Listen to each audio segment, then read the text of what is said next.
안녕하세요. 오랜만에 이런 형태의 또 영상으로 인사드립니다.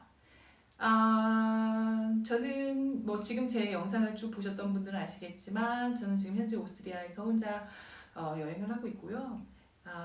제가 여기서 지내는 동안에 좀 좋은 어떤 기운이 또 이렇게 있고 해서 여기서 되도록이면 많은 촬영을 하고 또 생각 정리를 하고 또 그것을 담은 영상을 또 올리고 또 새로운 어떤 소식이 있어서 또 이렇게 그 영상도 여기서 올리고 가면 좋을 것 같아서 이렇게 켰습니다. 저와 이제 연락이 계속 닿고 있는 분들은 이미 아시겠지만 제가 지금 여러 가지 병과 관련돼서 업데이트가 좀 있습니다. 음. 첫 번째로는 먼저 말씀드려야 될게 원래 제 병기는요, 유방암 3기 말이었고요. 호르몬 수용체 양성, 허투 음성. 그렇지만 호르몬 수용체 양성도 아주 약성이었어요. 그래서 약을 쓰긴 썼지만 잘 들지 않는 약간 그런 수용체를 가지고 있었죠. 예. 그래서 이제 수술이 다 끝나고 난 뒤 선생님이 이제 저에게 해주신 처방은 루프린 주사를 4주에 한 번씩 맞고 아로마 신정을 매일 하나씩 먹는 거였죠. 그래서 그게 이제 항호르몬제였죠. 그리고 이제 그 루프린 주사 같은 경우에는 난소 억제제, 그러니까 거의 폐경과 같은 그런 수준으로 난소를 억제하고 이렇게 하는 거였죠. 그래서 이제 에스트로겐을 많이 억제를 해서 호르몬에 반응하는 제 암의 세포의 활성화를 이제 떨어뜨리기 위해서 그렇게 치료를 했던 거였잖아요. 그런데 이제 제가 현재 벨기에로 돌아와서 그래서 이제 병원을 옮겨서 벨기에로 병원을 옮겨서 이제 추적 관찰을 하고 있었잖아요. 근데 여기는 한국과 달리 6개월에 한 번씩 추적 관찰을 하는 게 아니라 1년에 한 번씩 검진을 합니다. 그래서 선생님이 그렇게 해도 마음이 편하겠느냐. 유럽은 이렇게 한다. 유럽은 아무리 병기가 높아도 6개월에 한 번씩 검진하지 않는다. 1년에 한 번씩 한다. 그래서 1년에 한 번 하는 거를 이제 기다리고 있었고요. 그래서 이제 그냥 4주에 한 번씩 주사를 맞으러 갔었고, 특이점은 유럽에서는 루프린 주사를 주지 않아요. 그래서 졸라덱스만이 이제 보험 처리가 된다고 해요. 그래가지고 졸라덱스만을 사용했고, 졸라덱스가 루프린보다 더 훨씬 이전부터 사용을 했던 주사라고 합니다. 처음에는 이제 제가 원래 맞던 주사가 아니다 보니까 좀 거부를 했어요. 왜냐면은 원래 맞던 주사에 이상 반응이 없었고 했기 때문에 이제 거기에 안심이 됐었기 때문에 그거를 바꾸기가 싫었었거든요. 그래서 저는 그냥 원래 맞던 주사를 맞고 싶습니다. 이렇게 얘기를 했더니 선생님께서 유럽에서는 루프린 주사는 고환암에만 쓴다는 거예요. 좀 달라요. 그래서 또 다른 종류의 암에만 이렇게 쓴다는 거예요. 전립선암, 고환암이 아니라 전립선암. 말이 좀 이상했다. 아무튼 그래서 졸라덱스로 바꿨습니다. 바꿨고 아로마 신장은 그냥 그대로 쭉 먹을 수 있었고요.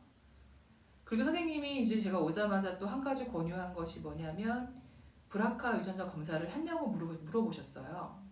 그래서 아니요, 한 거 같은데요. 왜냐면은 유전자 검사팀에서 그들이 이제 무슨 연구를 한다면서 유전자와 암이랑 또 어떤 연관관계가 있는지에 대해서 이렇게 그 미리 유전자를 미리 그러니까 유전자랑 그 유방암이랑 어떻게 연관이 있는지를 이제 연구를 하신다고 했는데 제가 거기에 사인을 해서 그 팀에 들어가서 제가 제 정보를 공유하는 걸로 했었거든요. 그래서 전 당연히 했다고 생각했고 당연히 브라카가 없다고 그냥 이렇게 생각을 했어요. 근데 저도 암 처음 걸려봤잖아요. 그러니까 뭐 제가 뭐 어디까지 이렇게 다 일일이 이렇게 체크업을 하진 않잖아요. 그리고 또 선생님이 가족이 암을 물어봤을 때 다 얘기했었고 그래서 그냥 다 됐다고 생각을 했었거든요. 브라카가 없겠구나, 다행이다. 그리고 또 내 암은 호르몬 수용체 양성, 순환암이니까 뭐 재발이 될 수 있는 확률은 높아도 그래도 언제 재발돼도 순환암이니까 잘 내가 어떻게 이렇게 컨트롤할 수 있겠다 이런 점 좀 말도 안 되는 자신감이라기보다는 그런 안도가 있었습니다. 예. 그때 선생님이 이제 브라카 유전자 검사 결과를 여쭤보시니까 이제 저기 뭐지 찾아보니까 안 되어 있었어요. 그래가지고 선생님이 이걸 좀 꼭 했으면 좋겠대요. 그 이유 중에 하나가 저희 그 가족 중에 이제 아버지께서 전립선 암 쪽으로 이렇게 피 수치를 항상 보고 계셨거든요. 예. 그리고 또 우리 고모 중에 한 분이 난소암이 최근에 걸리셔가지고 또 보시고 계셨고 추적 관찰하고 있었고 또 다른 고모도 이제 다른 부위에 암이 또 있으셔가지고 그래가지고 이제 계속 보고 있었거든요. 그래서 그런 가족력도 있고 또 내가 나이가 젊은데도 불구하고 암이 걸렸으니까 이거는 좀 꼭 짚고 넘어갔으면 좋겠다고 하셔가지고 제가 오자마자 이제 그 유전자 검사를 들어갔습니다. 오자마자는 아니고 한 7월 달쯤에 그래서 제 거 피를 채취해 가셔가지고 이제 결과가 나왔는데 그 결과가 10월에나 나왔어요. 10월에 나왔는데 10월 초에 나왔는데 뭐라고 나왔냐 안타깝게도 제가 브라카 유전자 변이 1 보유자라고 판명을 받았습니다. 그래서 머리를 한 대 띵 맞았죠. 그래서 이건 또 뭐지? 왜 또 이런 일이 있지? 왜냐면은 진짜 별로 소수의 사람들만이 가지고 있는 유전자거든요. 그러니까 변이 유전자거든요. 그래서 선생님께 이제 여쭤봤어요. 그러면은 내가 이걸 갖고 있기 때문에 나타나는 문제는 뭐냐? 그랬더니 아주 높은 확률로 80에서 90%의 확률로 유방암이 재발할 수 있다. 60에서 80%의 확률로 유방암이 재발할 수가 있고 그 다음에 난소암은 40에서 60%로 이제 재발할 수가 있는데 유방에 이제 뭐가 암이 재발을 하거나 그렇게 되면은 외과적인 수술을 통해서 언제든지 컨트롤이 가능하지만 난소암 같은 경우에는 초기에 발견이 되기가 굉장히 어려울 뿐더러 나중에 증상이 있어서 발견이 되게 되면 또는 뭐 정기적인 검사를 해가지고 뭔가 징후가 보여서 발견이 되게 되면 이미 너무 늦었다라는 거예요. 예.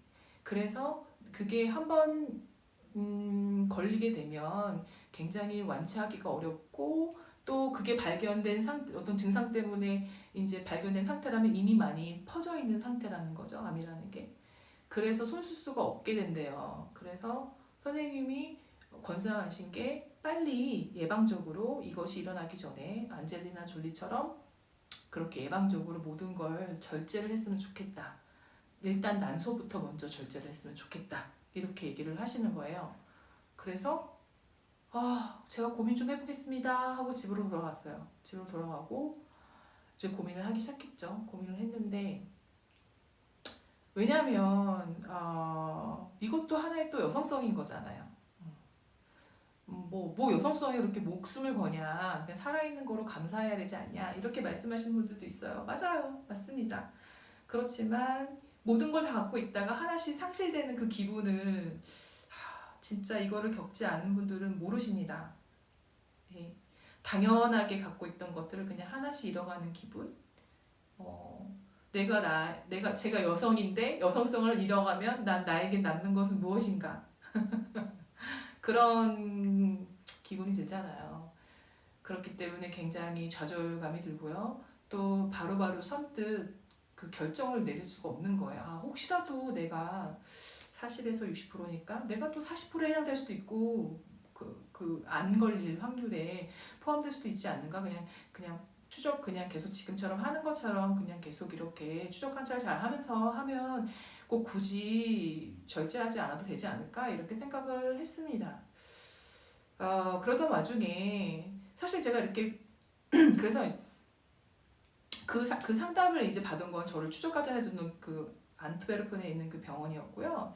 센트 오구스티누스라는 병원이었고요. 안트베르펜에 집이랑 가까운 곳에 그렇게 했고 제가 이제 막 고민하다가 그래 그러면은 난소 절제술을 좀 고려를 해봐야 될 것 같은데 그러면은 이 이거를 좀 잘하는 의사 선생님한테 가서 상담을 한번 해보자. 이 절제 수술을 할 수 있는 분. 그래서 급하게 예약을 잡았는데 급하게 예약을 잡은 게 11월 초였습니다. 11월 초에 이제 급하게 예약을 잡았어요.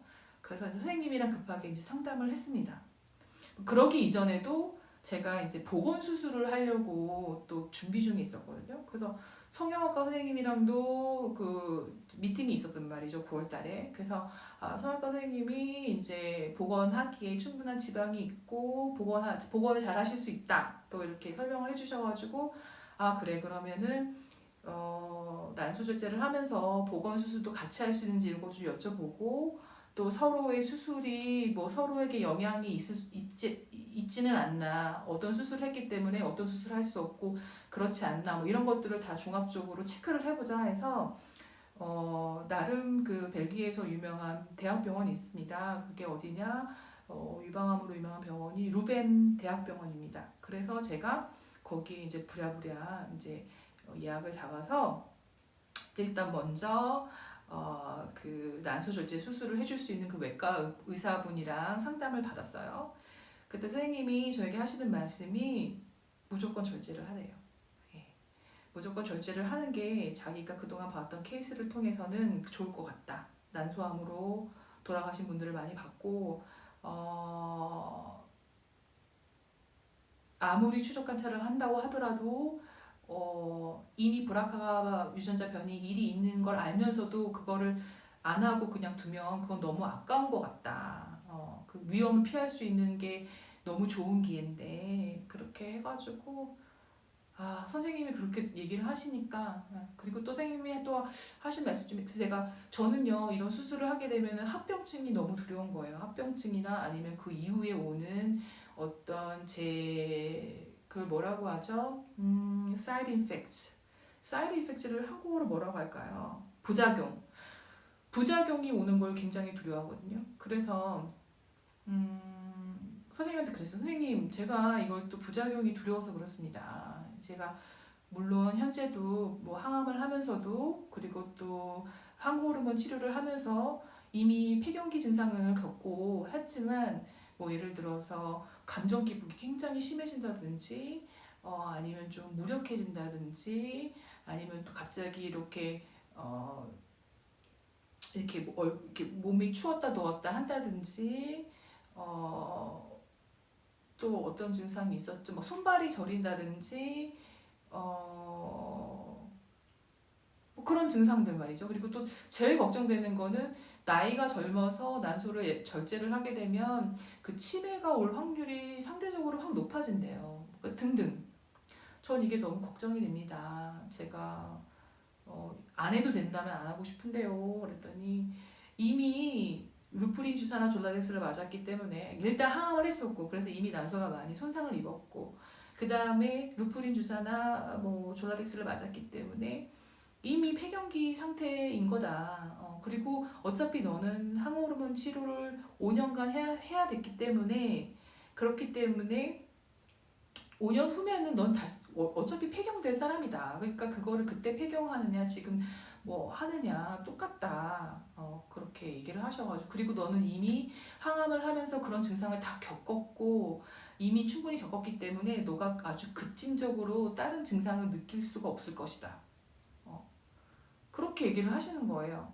다만 그래서 그리고 너가 좀 안타까운 거는 네가 항호르몬제를 맞고 이렇게 하기 때문에 사실 그 임팩트를 줄이기 위해서 부작용을 줄이기 위해서 뭐 호르몬 치료제 같은 게 또 있대요. 그래서 그거를 하면 좋지만 너는 해당이 안 되니까 그건 좀 안타깝고 그래 노화가 좀 빨리 올 수 있지만 그거는 어차피 너가 지금 겪고 있는 거였고 그런 거니까 너가 지금 더 추가적으로 잃을 건 사실 없다. 너가 지금 얻는 게 더 있지 잃을 건 없다. 이렇게 하셔가지고 그래서 그냥 거기에 설득이 됐습니다. 그래서 바로 이제 초음파 검사를 하고 그리고서는 이제 뭐 어디 이상이 없는지 일단 먼저 체크를 하고 그렇게 수술 날짜를 잡는 걸로 했죠.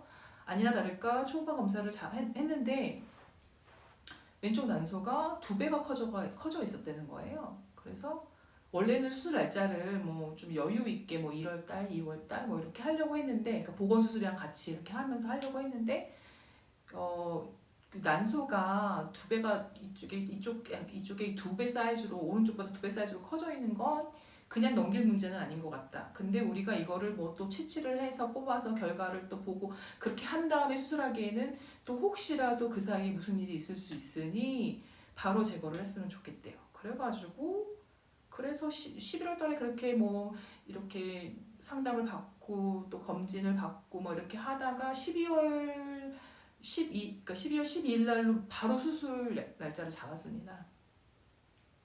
그렇게 결정을 하고 나니 되려 마음은 편했어요. 그러니까 왜냐면 그 결정을 하기 전까지가 굉장히 심란했고 그 결정을 하고 난 후는 마음이 편해졌습니다. 그리고 나아가서는 수술을 했어요. 받아들이고 수술을 했는데 그냥 복강경으로 했거든요.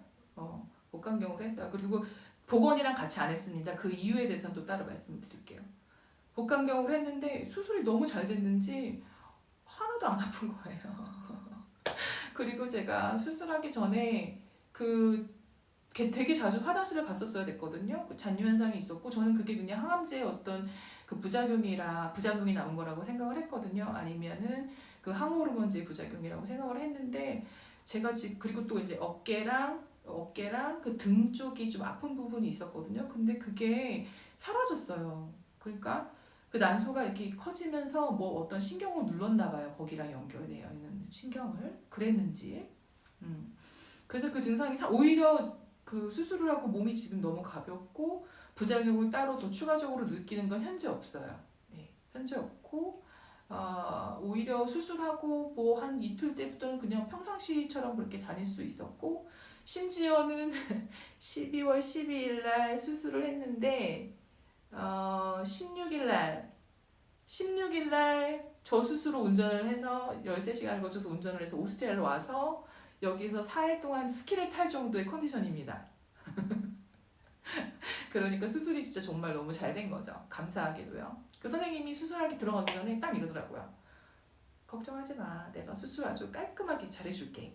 딱 이러시는 거예요. 그래서 감사합니다. 네, 잘 부탁드립니다. 이랬죠.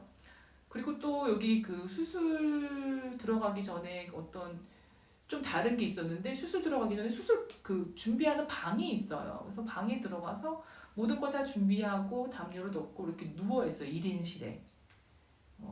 그렇게 누워 있다가 수술 시간이 되면 딱 들어가서 수술하고 또 나와서 1인실에 딱 이렇게 있다가 완전히 깨면 이제 가는 건데 그날 운전을 하면 안 된다고 해서 이제 남편이 운전을 해서 해줬죠. 그러니까 그게 좀 좋더라고요. 진짜 아주 차분하게 수술을 준비할 수 있는 그런 방에 저를 이렇게 대기를 시켜 놓더라고요. 그건 정말 너무 좋았어요. 그리고 되게 담요가 되게 크리스마스 그 색깔 있죠? 녹 색깔. 그 담요라 가지고 기분이 그냥 좋더라고요. 사실 기분 좋은 수술은 아니잖아요. 근데 그냥 또 기분이 그 작은 거 하나에 기분이 좀 좋아지더라고요. 아무튼 그랬습니다. 그 다음에 이제 제가 그렇게 저렇게 해서 상담을 받고 있는데 이제 복원에 대해서 얘기를 할게요. 그래서 복원은 그 의사 선생님이 된다고 했어요. 똑같은 병원에 계시는 유명한 성형외과 선생님이고 많이 찾아봤죠. 자료를요. 그래서 그리고 선생님이 사진을 보여줘서 선생님이 했던 사진들 그거 아시죠? 성형외과 가면은 그 수술했던 사진 보여달라고 하면 다 보여줍니다. 그러니까 내가 불안하고 결과가 어떻게 될지 모르겠고 그러면은 보여달라고 하면 됩니다. 그럼 보여주세요. 선생님이 쭉 하셨던 게 프로필. 그래서 그걸 보고서 마음에 들었고 그래서 선생님한테 하고 싶었고 선생님하고 이제 제 2차 또 상담을 했죠. 선생님 제가 브라카 유전자 변이 1 보유자라서 그래서 지금 난소 절제 수술을 해야 되고 그러면은 이제 또 수술 흉터가 또 있을 건데 그래도 가능하냐. 그리고 제가 또 하나 생각해야 될 게 나머지 왼쪽도 예방적 절제를 하고 싶은데 그래서 같이 이제 똑같이 제 지방으로 다시 두 유방을 이제 동시에 복원을 하고 싶은데 그게 충분한지 그게 가능한지 뭐 이런 거를 또 다시 재차 여쭤보러 갔었어야 됐어요. 근데 그 선생님이 병원을 세 군데에서 일을 하셔요. 그러니까 여기는 좀 신기한 제도가 있어요. 선생님들이 돌아가면서 이렇게 병원을 이렇게 옮겨 다니면서 이렇게 진찰을 하실 수가 있습니다. 내가 이 병원에서 예약을 못 받으면 저쪽에서도 예약이 되고 다른 병원에서도 예약이 되고 이 병원에서 수술을 못 받으면 저쪽 다른 병원에서 수술을 받을 수가 있고 막 그런 시스템인 겁니다. 그러니까 선생님이 여러 병원에서 일을 하고 계시는 거죠. 그 선생님이 이제 루벤 대학에서는 예약이 빨리빨리 안 잡혀요. 왜냐면 거기가 굉장히 유명한 대학병원이다 보니까 수술 일정이 많이 밀려 있어요. 그래가지고 똑같은 선생님이어도 거기서는 이제 예약 일정이 안 잡히는 거죠. 그래서 이제 다른 병원에 가서 예약 일정을 잡고 상담을 또 받았는데 선생님이 알겠대요. 그러면은 체크를 해보더니 절제 수술하고 난 다음에 복원 충분히 가능하대요. 양쪽 다 예방적 절제 수술하고. 그러니까 예방적 절제 수술하면 이제 속에 있는 것만 이렇게 드러내는 겁니다. 저 자세하게는 제가 못 들었으니까 그것도 자세하게는 얘기 안 하겠습니다. 선생님이 일단 가능하다고 하셨어요. 그래서 가능한데 네가 만약에 네가 상담받은 곳이 제가 상담받던 병원이 루슬라르에 있는 아즈델타 병원이었고요. 네가 여기서 하게 된다면 어느 날짜에 가능하고 네가 만약에 루벤 대학에서 만약에 수술하고 싶으면은 그거보다 더 훨씬 오래 기다려야 될 것 같다. 그래서 선생님 저는 한 2월 말, 즉 1월 말이나 2월에 하고 싶은데요. 그랬더니 선생님이 가능할 것 같대요. 아지 델타 병원에서 하게 되면. 근데 네가 만약에 루벤 대학 병원에서 하게 되면은 7월 정도까지는 기다려야 될 것 같다. 일정이 많이 밀려 있어서. 그러니까 네가 잘 생각해보고 원하는 어디서 수술 받고 싶은지를 나중에 얘기를 해달라 그렇게 말씀하셨습니다. 그래 그러면은 이제 외과 선생님을 만나야 되는 거예요. 왜냐하면 예방적 절제를 해야 되기 때문에. 예방적 절제는 성형외과 선생님이 해줄 수 있는 게 아니거든요. 그래서 또 루벤 대학교에 급하게 외과 선생님이 예약을 잡습니다. 근데 어떻게 또 운이 좋게 되게 유명한 선생님이 계세요. 파트릭 니븐스라고 있는데 그분 예약이 딱 된 거예요. 누가 어느 한 분이 이렇게 취소를 해가지고 제가 그 자리에 딱 된 거예요. 그래가지고 이제 그분을 만나서 상담을 받게 됩니다. 여기도 또 시스템이 달라요. 한 그 대빵이 있고요. 나머지 어시스턴트도 있습니다. 그 어시스턴트는 전공이라고 하죠. 그분들이 이제 쭉 이렇게 저를 상담을 오래 길게 해주시고 요약 정리를 합니다. 요약 정리를 해서 대빵을 이제 불러옵니다. 그러면 대빵 요약 정리를 한 내용을 가지고 대빵이랑 잠깐 상담을 하고 진찰을 받는 그런 시스템이었어요. 근데 이제 그 어시스턴트가 저한테 뭐라고 했냐면 자기는 복원을 지금 당장 권유하고 싶지 않대요. 제 병기가 높기 때문에 제가 그 한국에서 꾸준히 그 안 하고 싶어 했던 버제니오를 하자고 하세요. 그래서 버제니오를 해서 재발할 수 있는 확률을 좀 늦추자고 자꾸 그러셨어요. 근데 제가 그 부작용이 너무 심해서, 그러니까 제가 생각하기 부작용이 너무 심해서 뭐 설사를 막 오랫동안 해야 되고 뭐 어쩌고 저쩌고 또 되게 많아요. 다양하게 뭐 간에도 이상이 있을 수도 있고 심장에도 이상이 올 수도 있고 또 폐렴 또 면역력이 굉장히 떨어질 수도 있고 그러니까 다양하게 많이 있었거든요. 그래서 제가 그 아주 높은 확률로 재발률을 떨어뜨린 게 아니면 피하고 싶었습니다. 근데 그게 어떤 확률이었냐면 예를 들어서 100명 중에 저와 같은 병기에 있는 사람이 100명 중에 이제 나중에 재발할 수 있는 확률이 8%였다면 그 약을 먹으면 8%에서 5% 그러니까 3%를 떨어뜨릴 수가 있는 겁니다. 근데 이제 의학적인 관점에서는 이건 아주 획기적인 거라고 해요. 3%가. 근데 제 관점에서 보면은 지금 너무 컨디션이 좋으니까 그 3%를 위해서 내가 100명 중에 3명이 아닐 수도 있고 97명일 수도 있는데 내가 그 3명이 해당이 안 되기 위해서 그렇게 부작용이 심한 그 약을 내가 굳이 해야 될까? 하게 되면 또 그 약에 또 내성이 생겨서 나중에 진짜 뭐 내가 병기가 높아졌을 때 아예 쓸 수 없는 약이 없어져 버리는 건 아닐까? 뭐 그렇게 생각이 돼서 또 이렇게 직접 얘기를 했어 선생님이랑. 뭐 그랬더니 제 말이 틀린 것도 아니래요. 제 말이 틀린 것도 아니지만 선생님이 입장에서는 그 3%도 너무 귀하다는 거예요. 그래도 제가 또 거절을 했어요. 제가 선생님 정말 죄송하지만 그거는 제가 안 하고 싶습니다. 그렇게 거절을 하고 그러면은 이제 그 수술을 그 예방적 절제 수술을 해도 되냐 이거를 이제 상담을 받으러 갔잖아요. 그랬더니 하시는 말씀이 이런 것들을 자기네들이 결정을 할 때 항상 모든 그 선생님들이 모여서 결정을 한다는 거예요.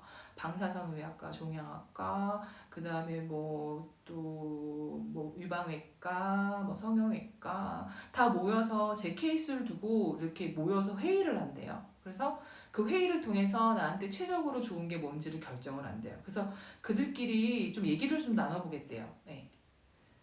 지금 예방적 절제 수술을 하고 복원을 하는 게 이 친구한테 지금 최선인지 아닌지. 그래서 나중에 또 예약이 잡혀서 그때 이제 그 회의 결과에 대해서 들으러 갔습니다. 갔는데 뭐라고 하셨냐면 치료에 집중하고 복원을 좀 나중에 했으면 좋겠다. 그래도 네가 복원을 원한다면은 그렇게 하되 그러면 수술을 하기 전에 어디 이상이 없는지 MRI나 PET를 찍어야 된다. 그래서 그럼 그거를 한번 예약을 잡아보자. 그렇게 하셨거든요. 그러면서 이제 또 갔으니까 또 이제 가슴 진찰을 받았죠. 받았는데 뭐 이렇게 동그란 게 이렇게 도돌도돌하게 나와 있는 거야. 조그맣게 아주 쌀만하게. 그게 없었거든요. 근데 그새 생긴 거예요. 그래서 저도 눈치채질 못했어요. 근데 선생님이 뭐 도돌도돌한 게 났대요. 한 세네 개가 있었어요. 그냥 약간 뭐 이렇게 뭐 여드름 난 것처럼. 그래가지고 선생님이 이거 좀 불길하대요. 그래가지고 이거를 좀 채취를 해서 조직 검사를 해보고 싶대요. 그래서 그럼 조직 검사 해보시라. 불길하다 하면은 해보는 게 낫지 않냐? 하시라. 그래서 그날 바로 채취를 해갔습니다. 그리고 난 다음에 결과가 나왔죠. 이제 결과가 언제 나왔냐? 난소 제거 수술을 12일 날 했잖아요. 그러니까 원래 결과가 11일 날 나오기로 했었거든요. 그리고 제가 휴가를 이제 그 11일부터 썼어요. 11일부터 27일까지, 27일인가? 28일까지죠? 28일 일요일 포함이니까요. 28일까지 이제 휴가였어요. 그래서 제가 난소도 절제했고 또 암일지도 모른다는 또 조직 검사도 들어갔고 또 내가 난소 절제를 했기 때문에 또 한국에도 놀러 갈 수가 없고 그러니까 나를 위한 어떤 위로차 여행을 떠나보자. 내가 하고 싶은 거를 좀 하게끔 해서 이 고통을 좀 상쇄시켜보자. 네, 그렇게 해서 여행도 계획을 해놨었거든요. 안 그러면은 제가 너무 다운이 될 것 같은 거예요, 집에서. 그래서 그거를 항상 미연에 방지하면 좋잖아요. 그래서 미연에 방지하기 위해서 저를 위해서 오롯이 쓸 수 있는 시간을 좀 만들어서 여행을 떠나온 거고요. 그랬습니다. 그래서 수술 결과 11일 날 듣고 12일 날 수술하고 수술 결과란다. 그 조직 검사 결과를 11일 날 듣게 되어 있었잖아요. 그럼 그때 조직 검사 결과 듣고 10일 날 수술하고 그게 암이든 아니든 어차피 내가 좀 이렇게 어떤 나에게 보상을 줄 수 있는 어떤 나에게 위로를 줄 수 있는 어떤 그런 시간이나 선물을 내가 해줄 수 있는 거니까 떠나자. 그렇게 해서 결정을 했는데 병원에서 연락이 온 거예요. 결과가 좀 늦춰질 것 같다고. 그래서 뭐 제가 휴가가 한참 있는 그 동안에 결과가 나올 것 같대요. 그래서 저는 그 결과를 듣겠다고 휴가를 포기하기는 좀 어려울 것 같습니다. 이렇게 얘기를 드렸어요. 왜냐하면 어차피 제가 결과를 들어도 그 치료를 당장 할 수 있는 건 또 아니라고 하셨거든요. PET를 또 찍고 그 PET를 찍는 게 이제 급하게 예약을 잡아주셔서 12월 31일 날로 되어 있었거든요. 그러니까 어차피 그거 보시고 이제 하실 거란 말이죠. 그래서 저는 뭐 암이든 아니든 그냥 떠나겠다. 그렇게 말씀을 드렸더니 그러면은 월요일 날은 괜찮겠네요. 월요일 날 꼭 만나서 얘기를 하고 싶대요. 참 희한하죠. 그러니까 선생님도 희한하고 저도 희한한 환자인 거죠. 네. 그래서 선생님이 월요일 날 오래요. 그래서 월요일 날 결과가 나올 거래요. 월요일 정도 되면은 그러면은 제가 원래는 일요일 날 떠날 예정이었는데 월요일까지는 기다릴 수 있을 것 같습니다. 그러면 월요일 날 뵙겠습니다 하고 갔더니 또 검사 결과가 안 나왔대요. 근데 그 이제 전공의가 저랑 상담을 막 해줬어요. 이런저런 상담을 이제 뭐 이제 저 만약에를 막 가정을 하면서 막 상담을 받았죠. 선생님 이게 만약에 암이라면 제가 이제 어떤 절차를 밟아야 되냐요. 그리고 만약에 그렇게 됐었을 때 또 생존율은 또 어떻게 되나요? 또 그렇게 됐었을 때 뭐 이런저런 얘기하고 그리고 선생님 제가 또 뭐 복원을 너무 하고 싶었는데 그러면 복원에 대한 어떤 차질은 또 어떻게 되나요? 뭐 이런저런 얘기를 했습니다. 뭐 이런저런 얘기를 하면 선생님이 되게 친절하게 설명을 해주셨어요. 그리고 난 다음에 이제 모든 상담이 끝나고 난 다음에 대빵이 딱 나타납니다. 근데 대빠한테 이제 그 전공의가 얘기합니다. 제가 이거 그 검사 결과 물어봤는데 아직 안 나왔다. 그랬더니 대빵이 막 화를 내면서 아니 검사 결과가 지금까지 안 나오면 그게 말이 돼? 이러면서 빨리 전화해서 결과 지금 왜 안 나왔는지 뭐 이렇게 뭐 체크해보고 뭐 이유를 정확하게 뭐 설명해보라 그러고 뭐 어쩌고저쩌고 그러시는 거예요. 그래가지고 그 전공의 분이 그 파톨로지라고 하죠. 거기 그거를 그 검사하시는 데 전화를 해봅니다. 그래서 이제 들은 게 일단은 암이라고. 일단은 암인데 뭔가 더 상세하게 봐야 될 더 저기 조사해야 될 게 있어서 조사 중이다, 분석 중이다 이렇게 하시는 거예요. 그래서 그 대빵이 최종적으로 그래 너 암이다 이렇게. 근데 지금 암의 성질에 대해서 더 깊이 성질에 대해서 지금 더 깊은 분석이 들어갔다. 왜냐 이게 바뀔 수도 있대요. 암 성질이요. 그 암 수술을 받고 또 치료를 받고 하다 보면은 이 암이라는 게 바이러스이기 때문에 자기네들도 살아남기 위해서 계속 변형한대요. 그러니까 무서운 거죠. 그래서 무서운 거거든요. 암이라는 게. 그래서 그거에 대한 결론은 나중에 들어야 될 것 같다. 그래서 이제 일단은 12월 30일 날 PCT 예약 잡혀 있었고 선생님을 그 다음에 만나는 날짜가 1월 8일이었어요. 그래서 그래 이제 그렇게 암이다라는 소리를 딱 듣고 운전을 하면서 이제 오스트리아로 향하죠. 근데 그때 제가 생각했던 거는 다행이다. 내가 그냥 집에만 있었더라면 좀 더 힘들었을 것 같다. 이렇게 미리 마음의 준비를 하고 있었기 때문에 충격은 뭐 있지만 그래도 좀 덜했어요. 예. 그래서 운전을 하면서 막 울면서 또 좋은 풍경 보면서 또 막 감탄을 했다가 일단 제가 오스트리아에 도착을 해야 되니까 저한테는 또 다른 미션이 있는 거예요. 그러니까 그거가 이제 거기 계속 집중해서 이렇게 있느냐고 조금 이렇게 그 기분을 좀 전환시킬 수는 있었어요. 거기에 이제 완전 매몰되진 않았어요. 아 내가 또 암이네. 아씨 어떡하냐. 막 그런 게 아니라 아씨 오스트리아 언제 가지? 언제 운전해서 가지? 막 이렇게. 중간에 어디쯤에서 쉬어서 어디쯤에서 자야 되지? 어디서 쉬어서 어디쯤에서 충전을 해야 되지? 왜냐면 전기차였거든요. 그래서 이 전기차 이것도 어디쯤에서 충전을 해야 되지? 뭐 어디서 언제 쉬고 얼만큼 충전을 해야 되지? 뭐 이거 중간에 막 이렇게 세워야 될 계획들이 막 있어서 거기에 또 정신이 좀 팔려 있었어요. 그리고 막 중간에 가다가 또 멋진 풍경 보면 또 와 이러다가 그렇게 해가지고 이제 도착합니다. 그래서 저는 또 이렇게 생각합니다. 그래. 뭐 또 다시 치료하면 되지. 그리고 또 이렇게 생각했던 것 중에 하나가 선생님이 되게 제가 그랬어요. 막 울면서 선생님이 나한테 그런 얘기를 했을 때 선생님 저 복원하고 싶었고 그래서 온 거였고 그러면 저 이제 더 이상 복원 못하나요? 저 난소도 절제했고 이제 그나마 남아있는 여성성 이것마저도 제가 포기해야 하나요? 제가 막 울면서 그렇게 얘기했더니 선생님이 다 어깨를 잡으면서 다 방법은 있어. 그러니까 걱정하지 마. 다 방법은 진짜 있어. 우리 찾아보자. 너한테 어떤 수용차가 남아있는지 어떤 약이 반응할 수 있는지 한번 찾아보자. 걱정하지 마. 그리고 일단 치료에 집중하고 추후에 복원하면 돼. 어렵지 않아. 그렇지만 일단 치료에 집중하자. 이렇게 얘기를 하시는 거예요. 그래가지고 너무 자신 있게 또 그렇게 내 어깨를 탁 잡으면서 딱 웃으시면서 딱 찡긋 웃으시면서 할 수 있어. 걱정하지 마. 이렇게 하니까 뭔가 마음이 안도가 됐습니다. 일단 난소 절제 수술이 그 병원에서 했잖아요. 선생님들 실력 좋은 건 익히 알고 있었지만 제가 익히 또 한번 경험을 해보니까 또 신뢰가 확 가는 거예요. 또 선생님이 이렇게 자신 있게 또 긍정적으로 얘기를 해주시니까 어떤 마음으로 그렇게 말씀하셨는지 모르겠지만 그래도 그렇게 말씀하셨으니까 마음이 좀 편안한 것도 있었어요. 네.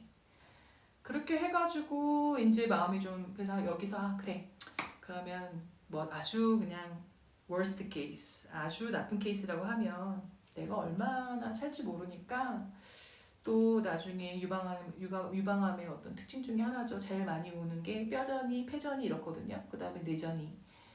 뼈전이 오기 전에 스키나 그냥 신나게 타보자. 그러면 나중에 미련이 좀 덜할 거니까 나의 온 힘을 다해서 내가 하고 싶은 거 하자. 음, 최근에 진짜 스키 너무 재밌는 거 다시 발견했잖아요. 그러니까 얼마나 오랫동안 제가 좋아하던 거를 좀 안 했나 이런 미련한 생각도 들고 그렇습니다. 그리고 또 제가 또 제 자신에게 너무 미안한 거예요. 제가 관리를 더 잘했더라면 아니면 조금만 더 몸에 신경을 쓰고 일찍 알아차렸더라면은 하지 않아도 될 수술이나 치료를 지금 엄청 때려붓고 있는 거잖아요, 제 몸에. 그러니까 저한테 너무 미안했고 그런 저한테 그럼에도 불구하고 의연하게 이렇게 긍정적으로 보려고 하는 제 자신에게 어떤 보상을 좀 주고 싶었어요. 그 보상이라 하면 제가 좋아하는 걸 좀 마음껏 하고 싶었어요. 제가 진짜 제가 제일 좋아하는 건 사실 한국 가는 겁니다. 웃기죠? 제 친구들은 맨날 유럽 오고 싶다 그래요. 근데 저는 맨날 한국 가고 싶다 그래요. 맨날 서로가 없는 걸 원하는 거죠. 그래. 친구들이 맨날 여기 오고 싶다고 했는데 나는 여기 언제든지 올 수 있으니까 이거라도 누려보자. 내가 갖고 있는 거를 일단 한번 누려보면서 마음을 추스리자. 그리고 그거를 통해서 나한테 좀 보상을 해줘보고 나를 좀 잘 달래주자. 그러니까 그렇게 해서 이제 여행을 시작을 했고요. 뼈전이 오기 전에 뼈전이 오면은 아무것도 못 하거든요. 뼈 부러질까봐. 음, 그게 제일 무서워요, 저는. 뼈전이랑 폐전이. 왜냐하면 제가 운동을 너무 좋아하기 때문에.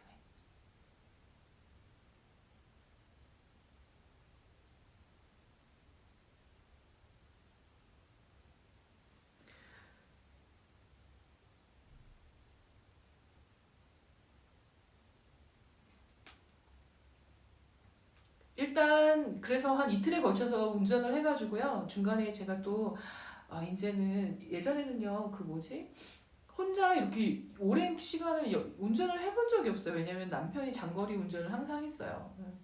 장거리 운전하는 것도 굉장히 좋아하고 그러면은 저는 또 장거리 운전은 별로 안 좋아하거든요.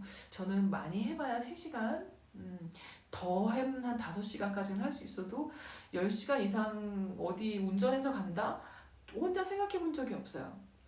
근데 여기로 제가 하고 싶은 어떤 거는 눈이 덮인 산을 보는 거였고, 그 다음에 산에 이제 스키를 타고 싶었고, 왜냐면 언제 다시 할 수 있을지 모르니까. 그래서 이거밖에 없는 거예요. 자동차로 운전해서 오는 거밖에. 기차는요, 너무 많이 갈아타야 되고, 자신이 없었어요. 제가 기차 여행을 한동안 너무 오랫동안 안 해서. 더 자신이 없었어요. 그리고 제가 수술한 지 얼마 안 됐기 때문에 막 짐을 옮기고 막 그러고 막 또 그거 뭐지 환승 시간에 막 쫓겨서 스트레스 받는 게 너무 싫을 것 같은 거예요. 그래서 이제 자동차로 오는 거를 결정을 했죠. 결정을 했고 자동차로 이제 어, 그래도 이제 너무 무리하지 말자. 그래서 중간에 한번 쉬자. 그래서 중간에 독일에서 한번 쉬었어요. 한 무리하지 말자 이래놓고 한 10시간 운전했습니다. 첫날에. 근데 너무 신기한 게 제가 잠도 안 오고요. 운전하면서 너무 확 깨어있는 거예요. 제 그 영혼이 그냥 확 깨어있는 거예요. 이게 제가 너무 좋아하는 거를 하려고 하다 보니까 이게 깨어있는 거예요. 그러니까 제가 능동적으로 하는 거다 보니까 이게 피곤한 줄 모르는 거예요. 참 신기한 경험이었어요. 맨날 남편이 장거리 운전해서 10시간 어디 가면 옆에서 막 이렇게 진짜 잤거든요. 자기 바빴거든요. 근데 이거는 내가 진짜 결정해서 내가 계획해서 온 거잖아요. 그러니까 와 진짜 10시간을 뭐 중간에 계속 쉬었어요. 왜냐면 전기차이기 때문에 300km 정도마다 한 번씩 쉬었어야 됐어요. 예. 그리고 이제 충전소가 뭐 이렇게 항상 이렇게 있는 게 아니기 때문에 그리고 이제 되게 뭐 충전소도 여러 가지가 있거든요. 파스트넷도 있고 아이오닉도 있고 뭐 다른 주유소에서 운영하는 그런 게 있는데 뭔가 어플리케이션 하나 깔아놓으면 그것만 이용하는 게 사실 편하거든요. 그러니까 어플리케이션 여러 가지 깔아놓을 수가 놓기도 하고 하나밖에 안 깔아놓기도 했었고 그래서 그거를 이제 피하기 위해서 막 이제 계획을 하면서 제가 이제 어플을 깔아놓은 파스넷이 있는 곳만 이제 주로 가려고 했었죠. 그렇게 해가지고 이제 삼척포로 빠졌네요 제가. 아무튼 그랬습니다. 그래가지고 제가 사실 근데 이제 그렇게 이제 주체적으로 하다 보니까 이렇게 정신이 깨어 있었다. 그래서 10시간 운전하는 것도 힘들지 않았다. 그 얘기를 하고 싶었고요. 그런데 너무 웃긴 건 뭐냐면요.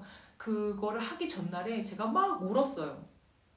제가 그 여행을 떠나기 전에 남편이 먹을 뭐 음식이나 이런 것도 잔뜩 냉장고에 얼려놨어요. 좀 미안하잖아요. 저 혼자 오니까. 물론 나를 뭐 제가 제 돈 벌어서 뭐 이렇게 하는 것도 있지만 그래도 어쨌든 간에 같이 사는 사람이니까 좀 서운할 거 아니에요. 근데 뭐 그 친구가 일을 또 너무 좋아하고 또 일 일정이 있었고 그런데 나는 휴가를 일찍 썼었고 그러니까 이제 휴가 기간이 제가 일주일이 혼자 있는 기간이 있었단 말이죠. 그러니까 그거를 어쨌든 썼었어야 됐는데 저 혼자 가니까 미안해서 음식도 잔뜩 해놓고 그러다 보니까 진이 빠진 거예요. 그리고 또 제가 어디 멀리 여행 갈 때 또 그 제 버릇 중에 하나가 집 정리를 싹 해놓는 게 있어요. 뭐 냉장고 정리며 집 청소며 정리며 그러니까 모르겠어요. 저는 그렇게 다 정리를 해놓고 가야 마음이 좀 편하게 있어서 정리를 또 해놓으니까 이 몸에 힘이 쫙 빠지면서 컨디션이 확 저조해지면서 기분이 확 가라앉으면서 내일 10시간 운전을 못할 것만 같은 거예요. 희한하죠? 그러니까 그 경험을 한 거예요. 그래서 내가 이게 혹시 내가 말로만 듣던 조증의 증세인가? 내가 기분이 좋은 그 시기에 막 내가 모든 과한 자신감이 나와서 내가 무리한 계획을 세웠나? 내가 조증의 단계에서 뭘 했나? 뭐 이런 생각이 들 정도로 갑자기 자신이 없었단 말이죠. 그래서 막 울었어요. 막 울어서 이렇게 소파에 앉아가지고 막 울면서 나 운전 못할 것만 같아. 그랬더니 남편이 그럼 지금이라도 취소를 하래요. 근데 그것도 그러긴 싫은 거예요. 그래서 그냥 나 그냥 일찍 올라가서 잘래 이러고서는 올라가서 잤어요. 물론 뭐 여행 짐이나 이런 건 다 싸놓은 상태예요. 이미 다 싸놓고 다음날 일찍 일어나서 운전만 해서 가면 되는 상황이었거든요. 그 다음날 아침에 일찍 일어나니까 그냥 완전 리셋이 돼서 할 수 있을 것만 같은 거예요. 참 신기하죠. 그 전날에 못할 것만 같다가 그러니까 제가 곰곰이 생각해 보니까 체력이 이렇게 떨어지면 그 자신감도 떨어지는 것 같아요. 컨디션이 떨어지면 그게 같이 떨어지는 것 같아요. 그런 거라는 걸 좀 제가 거기서 좀 캐치를 했어요. 그래서 컨디션을 좀 좋게 잘 이렇게 유지를 해서 하는 게 진짜 늘 중요하구나. 그래서 중간에 쉬었습니다. 쉬고 와서 하루는 또 바로 스키를 타러 갈 수도 있지만 하루는 그냥 조용히 또 이렇게 또 제가 컨디션 관리를 해야 되는 게 중요한 게 알아서 여기 이제 여기 마을을 좀 돌아보고 슈퍼에 가서 장을 또 봐오고 그렇게 일주일 먹을 것도 장을 봐오고 그렇게 해가지고 그 다음부터 4일 동안 스키를 탔습니다. 정말 너무나 멋진 설경을 바라보면서 스키를 아주 재밌게 탔습니다. 이제 그리고 이제 내일 가는 겁니다. 그래서 제가 말씀드리고 근데 또 제가 이제 이런 일련의 모든 과정을 겪으면서 제가 그런 소식을 듣고 했을 때 충분히 낙담할 수 있어요. 낙담하고 그 기분에 젖어서 그냥 울고만 있을 수도 있었거든요. 근데 그렇게 하고 싶지 않더라고요. 물론 중간에 멘탈 나가서 언제 멘탈 나갔냐 한참 휴가 보내고 있는데 병원에서 연락이 온 거예요. 좀 더 일찍 벨기에로 돌아올 수 없냐. 너가 지금 갖고 있는 암이 이제 더 이상 호르몬 수용체 양성암이 아니라 3중 음성암으로 바뀌었다. 이렇게 얘기를 하시는 거야. 그래서 그 암은 전의 암과 달리 굉장히 공격적인 암이기 때문에 암이 1주, 2주 간격 차이로 굉장히 크게 이렇게 그게 이제 커질 수가 있다. 그래서 너가 빨리 와서 같이 치료 계획을 빨리 해서 그 12월 30일 날 PCT 찍는 결과가 나오기 전에 이미 항암을 들어갔으면 좋겠다.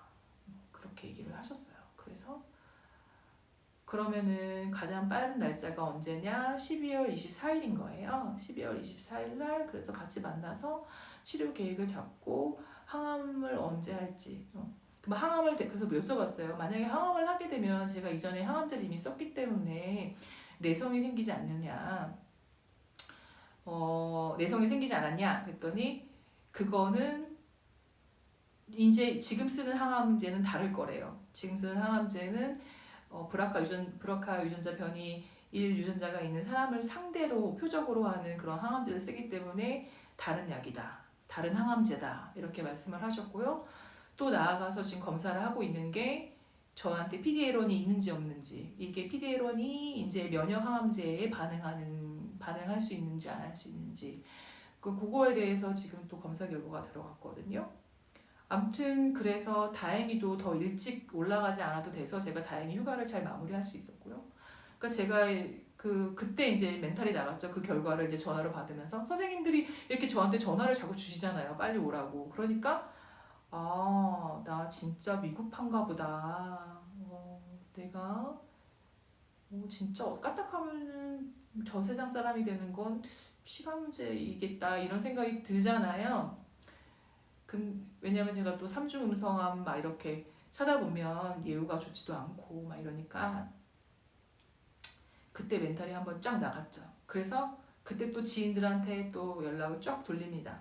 나 이래서 삼중 음성암이라고. 그러니까 저는 좀 무섭고 제가 어떤 도움이 필요하고 힘이 필요하면 알립니다. 저는 그냥 혼자만 알고 있지 않아요. 왜냐면은 전 도움이 필요하고요.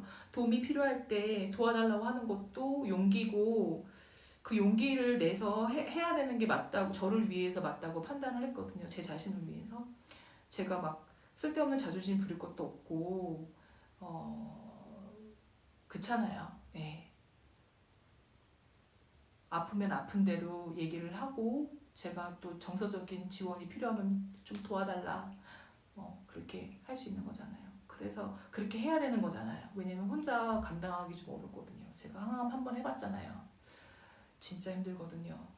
그래서 겁나는 것도 있고 또 다른 약이라고 하니까 또 뭐 달리 좋아질 수 있지 않을까 뭐 이런 생각도 들고, 또 공격적이 아닐수록 항암제에 더 잘 반응을 해서 완치되는 경우도 또 있다고 해요. 그러면은 예를 들어서 3년 안에 완치가 된 상태로 3년을 유지를 시키면은 오히려 호르몬 양성제 수용 호르몬 수용체 양성암보다 그 3년 이후에 그 재발률이 뚝 떨어진다는 거예요. 그러니까 그건 또 좋은 거잖아요. 그러니까 이제 그런 데 내지 희망을 걸어보는 거죠. 제가 자세한 치료 일정이나 계획이 어떻게 잡히는지는 제가 그 다음에 영상에 선생님과 이제 만나 뵙고 추후 업데이트를 해드리도록 하겠습니다. 제가 지금 이 영상을 찍는 가장 주된 이유는 갑자기 이렇게 재발되거나 그러신 분들을 위해서 찍는 겁니다. 낙담하지 말라고. 그리고 주변에 도움을 요청할 수 있다면 용기 있게 도와달라고 하세요. 그리고 자기 자신을 뭐 누가 챙겨주기 이전에 좀 잘 챙겨주시려고 노력을 하세요. 내가 어떻게 하면 더 하루를 내 자신이 원하는 대로 할 수 있는지 그거를 조금 더 들으라는 신호라고 생각을 하시고 그거를 좀 더 해주세요. 후에 여한이 없게, 한이 없게. 저는 진짜 한이 없거든요. 좀 하고 싶은 대로 늘 하고 살아서 한이 없는데 딱 한 가지 한이 있다면 한국에 있는 부모님과 사랑하는 친구들과 사랑하는 부모님과 친지들과 시간을 많이 못 보냈다는 거, 내가 사랑한다고 생각하는 사람들과 시간을 많이 보내지 못했다는 거. 제가 여기 있는 이유는 남편 한 명 때문이었던 거잖아요. 근데 그 외의 모든 사람과는 제가 충분한 시간을 보내지 못한 느낌이 있고, 제가 이제 경제적으로 여유가 좀 있고 한데, 그러면 부모님들도 좀 도와드리고 싶고, 또 아프시면 좀 모셔서 케어도 해드리고 싶고, 필요할 때. 근데 그렇게 하지 못하는 거에 대한 여한만 있지, 저는 이제까지 제가 하고 싶은 거 다 하고 살았거든요. 다 하고, 욕심도 많아서 원하는 거는 다 거의 하나씩 이렇게 이루면서 살아갔고, 그렇지만 이제 건강만 없습니다. 네. 근데 건강이 사실은 전부였네요. 한국에서 치료받지 않고 벨기에에서 따로 이렇게 치료를 하려는 또 특별한 이유가 있냐? 첫째, 의사 선생님이 이렇게 위급하게 할 정도면 제가 이렇게 한국에서 또 병원을 잡고 뭐 하고 하다 보면은 그 치료 시기를 놓칠 수도 있다라는 생각이 일단 들었고요. 둘째, 제가 한국에서 치료를 받으면서 굉장히 힘을 많이 얻었거든요. 사랑하는 사람들이 많이 있기 때문이죠. 그런데 한편으로는 그게 사실 이치에 맞지 않다는 생각도 좀 했어요. 왜냐, 제가 선택해서 살아온 삶은 사실 벨기에에 있었잖아요. 그런데 내가 나조차고 또 이제 한국에 가서 이렇게 보살핌을 받는다는 게 합리적이지 않다고 생각이 들었어요. 왜냐하면 좀 속상했거든요. 그 어머니나 아버지가 제가 이제 치료받는 과정을 너무 가까이 보시면서 이렇게 힘들어하시는 게 자꾸 이제 그게 이제 보이니까 그게 이제 힘이 되기도 하지만 좀 속상하기도 했습니다. 내가 진짜 밥 열심히 해주고 잘 챙겨주고 그런 남편한테 조금 애정이 식었다고 그렇게 이제 바로 한국으로 가서 나를 많이 사랑해주는 사람한테 막 이렇게 곁에 머물면서 그분들한테 사랑을 이제 받고 치료를 이제 받고 그렇게 하는 게 그냥 미안하더라고요. 미안했고 그냥 좀 송구스럽다. 그리고 좀 이렇게 부모님도 나이가 있고 그렇기 때문에 또 각자 또 바쁜 삶이 있고 힘드시고 또 그 가까이서 보는 게 너무 힘들잖아요. 그래서 좀 그거를 내가 그동안 열심히 이제 뭐 저는 항상 뭘 잘해줄 때 뭐 바라고 하진 않지만 그래도 남편이란 자리가 옆에 있으니까 그 친구한테 그 역할을 한번 줘보려고 합니다. 저한테 맨날 그랬거든요. 왜 너는 아플 때 자기 곁에 있지 않고 한국으로 갔냐? 자기가 더 잘해줄 수도 있었는데. 근데 제가 그거를 그 기회를 안 준 거잖아요. 네. 그 나름의 다 이유가 있었지만 어쨌든 제가 물어봤거든요. 내가 진짜 이 세상에 남아서 옆에 살았으면 하는 사람이냐? 내가 너한테 그렇게 물어봤어요. 그래서 솔직하게 진짜 너가 온 마음을 다해서 내가 이 세상에 살아남았으면 하는 사람이라고 너가 진짜 솔직하게 그렇게 생각이 든다면 내가 비록 한국에 내가 사랑을 느끼는 많은 사람들이 있지만 그래도 내가 너를 믿고 한번 여기서 치료를 받아보겠다. 그렇게 해서 결정을 하게 됐죠. 네. 그래서 뭐 이 계기를 통해서 제가 치료가 잘 끝나면 한국과 벨기에와 어떻게 차이가 있었는지 어떤 장단점이 있었는지도 제가 말씀을 드릴 수 있을 것 같고 관계자분들이 이 영상을 본다면 또 어떻게 개선점을 이제 개선 어떤 부분에서 개선을 해나갈 수 있을지에 대해서 환자분의 입장에서 또 생각해 볼 수 있는 또 자료가 뭐 그건 이제 너무 원대한 포부지만 그렇게 될 수 있을 거라고 생각을 하고요. 그래서 이제 한국에 있는 가족과 지인분들에게는 이렇게 랜선 응원을 좀 해달라고 이렇게 부탁을 드렸습니다. 네. 그렇다고 해서 제가 힘든 거를 막 얘기 안 하고 그러진 않을 거예요. 힘들면 다 얘기합니다. 저는 제 특징이 그래요. 나 힘들어 좀 도와줘. 아빠한테도 제일 먼저 얘기합니다. 아빠 내가 이렇게 해서 치료를 여기서 시작하게 됐는데 나 너무 무섭다. 나 이러다 여기서 죽는 거 아니야? 근데 여기서 죽기 싫은데 아빠. 아유 쓸데없는 소리 하지 말라고. 네가 정신 여기 뭐야? 응? 멘탈 강하게 잡고 할 수 있다고 해야지. 아빠 친구가 있는데 아빠 친구 그 정신력이 얼마나 강한 줄 알아? 그 친구도 암을 얼마나 열심히 잘 이겨내고 있는데 너는 젊잖아. 잘할 수 있어. 우리 고모들도 심각하게 생각을 안 해요. 야 너는 할 수 있어. 아유 뭐 그렇게 이상하게 생각을 하니 너는 그냥 예전에 한 것처럼 해 씩씩하게 너처럼 그러면 그런가? 이게 저희 집안 좀 특징인 것 같습니다.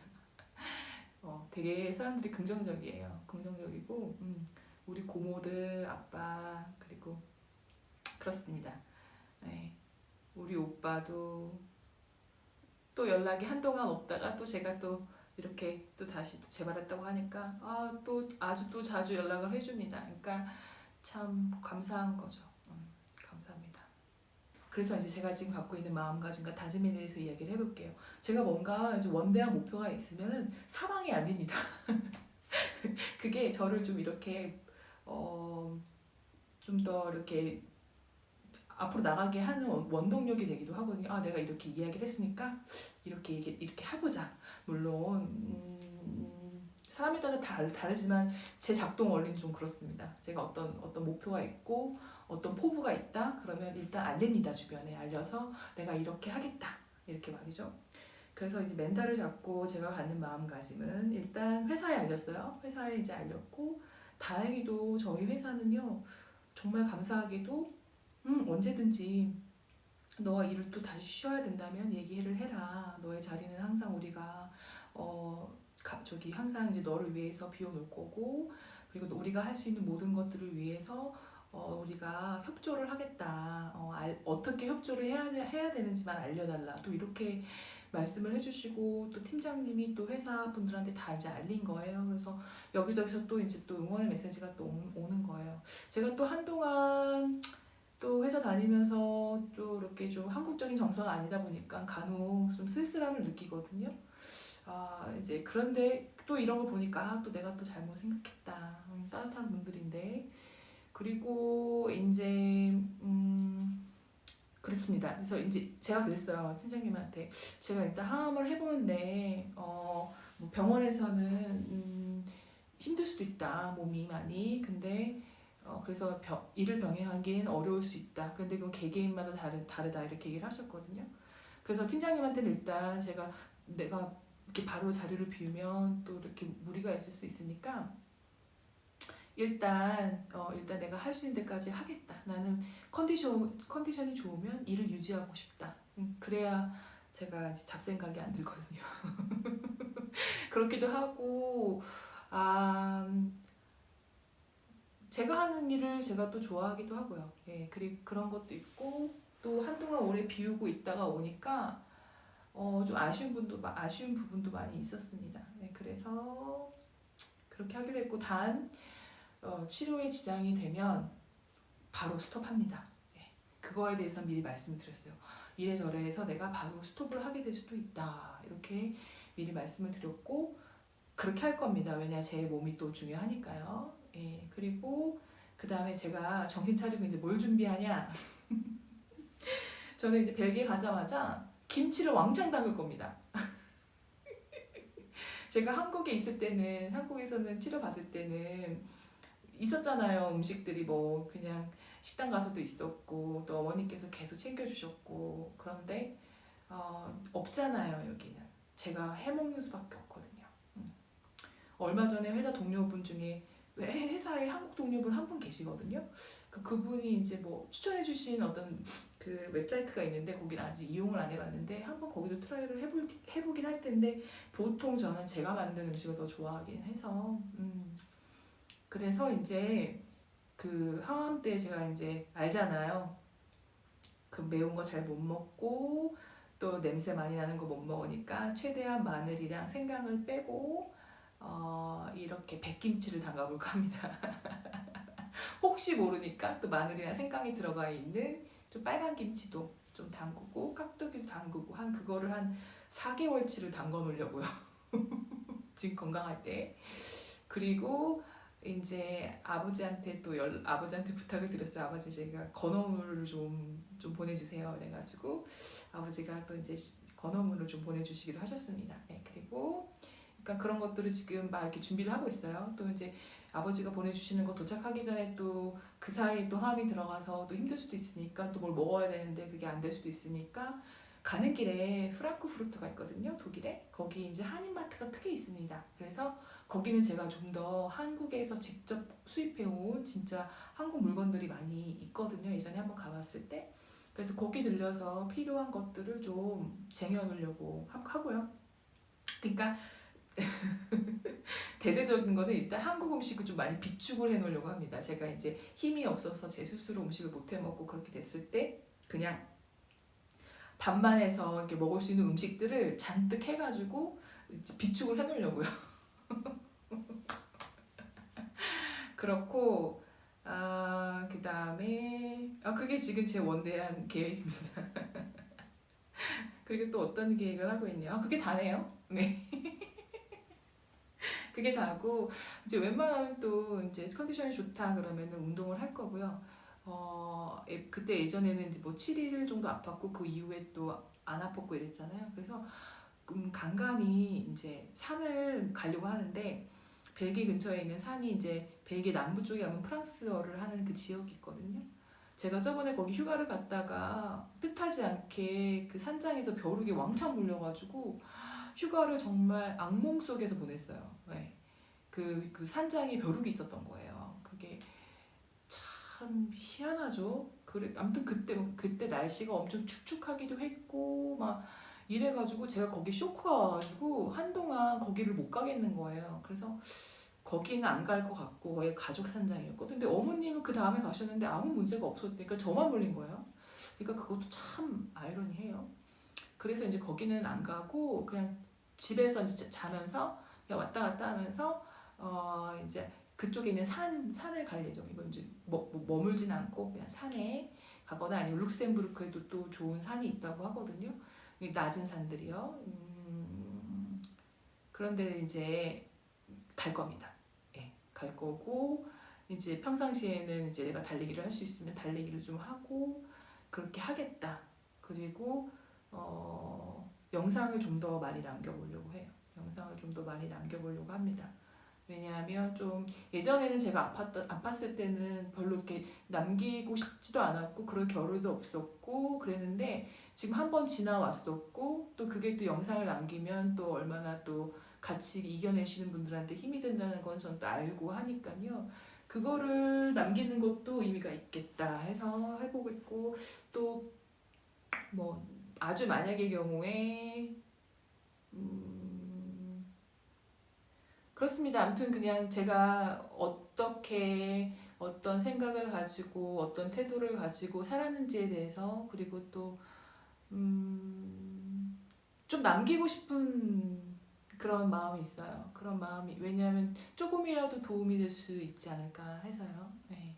그러니까 이 영상을 이제 앞으로 보시게 되는 분들은 오로지 긍정적인 부분만 이렇게 가져가셨으면 좋겠습니다. 네. 긍정적인 부분만 내가 도움이 될 것 같은 부분만 이렇게 쏙쏙 뽑아가지고 본인의 것을 만들었으면 좋겠습니다. 예, 그렇습니다.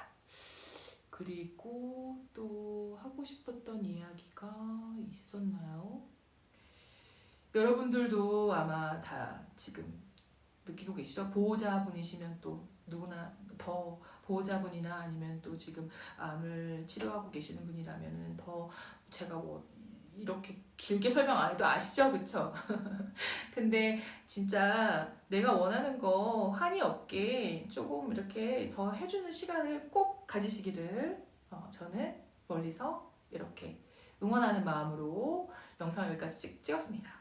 제가 여기서 있으면서 좋은 기운을 많이 얻었어요. 제가 이상하게 그 숲이 우거진 곳, 나무가 많은 곳, 산이 많은 곳, 그리고 조용한 동네 이런 데 오면은 기운을 좀 받습니다. 아주 좋은 기운을 받아요. 이렇게 좋은 공기도 마시고 또 이렇게 조용하게 혼자 있으면서 이렇게 생각이 많은 사람이라 생각이 정리가 잘 되면서 내가 원하는 것도 더 또렷하게 보이고 또 앞으로 어떻게 해야 되는지 방향도 잘 잡히고 좀 그런 게 있거든요. 그러면서 또 좋은 아이디어도 생기고 그래서 이런 것들을 좀 많이 이렇게 녹음을 해놓고 이제 영상을 찍어놨어요.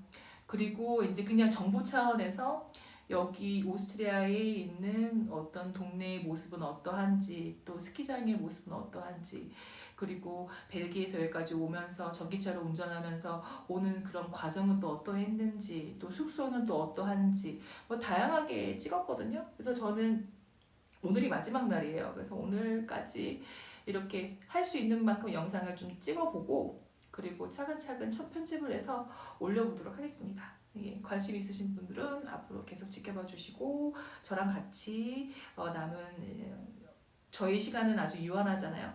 그 그 유한한 시간을 아주 만끽하면서 지내시기를 멀리서 항상 응원하면서 오늘 이렇게 영상을 마치도록 하겠습니다.